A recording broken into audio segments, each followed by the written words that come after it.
ಬಿಹಾರ ವಿಧಾನಸಭಾ ಚುನಾವಣೆಯ ಎರಡನೇ ಹಂತದ ಮತದಾನ ಇಂದು ನಡೀತಾ ಇದೆ. ಮಂಗಳವಾರ 20 ಜಿಲ್ಲೆಗಳ 122 ಸ್ಥಾನಗಳಿಗೆ ಮತದಾನ ನಡೀತಾ ಇದೆ. ಈ ಹಂತದ 122 ಸ್ಥಾನಗಳಲ್ಲಿ 101 ಸ್ಥಾನಗಳು ಸಾಮಾನ್ಯ ವರ್ಗಕ್ಕೆ, 19 ಪರಿಶಿಷ್ಟ ಜಾತಿಗಳಿಗೆ ಮತ್ತು 2 ಪರಿಶಿಷ್ಟ ಪಂಗಡಗಳಿಗೆ ಮೀಸಲಾಗಿವೆ.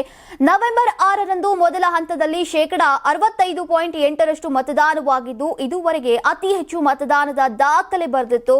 ಇದೀಗ ಎರಡನೇ ಹಂತದಲ್ಲೂ ಕೂಡ ಅತಿ ಹೆಚ್ಚಿನ ಮತದಾನವಾಗುವ ನಿರೀಕ್ಷೆ ಇದೆ. ಇಂದು ಬೆಳಗ್ಗೆ 7 ಗಂಟೆಯಿಂದಾನೇ ಮತದಾನ ಪ್ರಕ್ರಿಯೆ ಪ್ರಾರಂಭವಾಗಿದೆ. 3.7 ಕೋಟಿಗೂ ಅಧಿಕ ಮತದಾರರು 1302 ಅಭ್ಯರ್ಥಿಗಳ ಭವಿಷ್ಯವನ್ನ ನಿರ್ಧರಿಸಲಿದ್ದಾರೆ. 45,399 ಮತಗಟ್ಟೆಗಳಲ್ಲಿ ಮತದಾನ ಪ್ರಕ್ರಿಯೆ ನಡೀತಾ ಇದೆ. ರಾಜ್ಯ ಕಾಂಗ್ರೆಸ್ ಅಧ್ಯಕ್ಷ ರಾಜೇಶ್ ರಾಮ್ ಸೇರಿದಂತೆ 30 ಮಂದಿ ಘಟಾನುಘಟಿಗಳ ಹಣೆಬರಹವನ್ನ ಮತದಾರರು ಬರೆಯಲಿದ್ದಾರೆ. 2 ಮಾಜಿ ಡಿಸಿಎಂಗಳು, 27 ಮಾಜಿ ಸಂಸದರು ಅದೃಷ್ಟ ಪರೀಕ್ಷಿಸಲಿದ್ದು 136 ಮಹಿಳಾ ಅಭ್ಯರ್ಥಿಗಳು, 1 ತೃತೀಯ ಲಿಂಗಿ ಅಭ್ಯರ್ಥಿ ಸಹ ಕಣದಲ್ಲಿದ್ದಾರೆ. ಔರಂಗಾಬಾದ್, ನವಾಡಾ, ಅರ್ವಾಲ್, ಜೆಹನಾಬಾದ್, ಮಧುಬನಿ, ಜಮುಯಿ, ಬಬೂವಾ, ಅರಾರಿಯಾ, ಬಾಗಲ್ಪುರ್, ಬಂಕಾ, ಬಾಗಾ, ಸುಪೌಲ್ ಕ್ಷೇತ್ರಗಳು ಭಾರಿ ಕುತೂಹಲವನ್ನ ಕೆರಳಿಸಿವೆ. ದಿಲ್ಲಿ ಸ್ಫೋಟ ಹಿನ್ನೆಲೆ ಬಿಹಾರ ರಾಜ್ಯದಲ್ಲಿ ಚುನಾವಣೆ ನಡೆಯುವಂತಹ ಜಿಲ್ಲೆಗಳಲ್ಲಿ ಭದ್ರತೆ ಹೆಚ್ಚಿಸಲಾಗಿದೆ.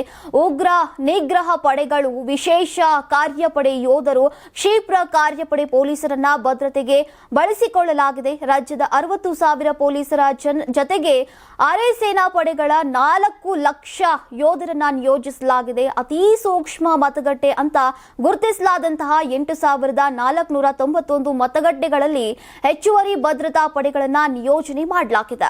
ನೀವು ಸಣ್ಣ ಆಗ್ಬೇಕಲ್ವಾ? ಅದು ಒಂದು ಉತ್ತಮ ಆಹಾರದಿಂದ ಸಣ್ಣ ಆಗ್ಬೇಕಲ್ವಾ? ಪ್ರತಿದಿನ ನಮ್ಮ ಜೀನಿ ಸ್ಲಿಮ್ ನ ಯೂಸ್ ಮಾಡಿ ಯಾವುದೇ ಸೈಡ್ ಎಫೆಕ್ಟ್ ಇಲ್ದಂಗೆ ನೀವು ಸಣ್ಣ ಆಗ್ತೀರಾ.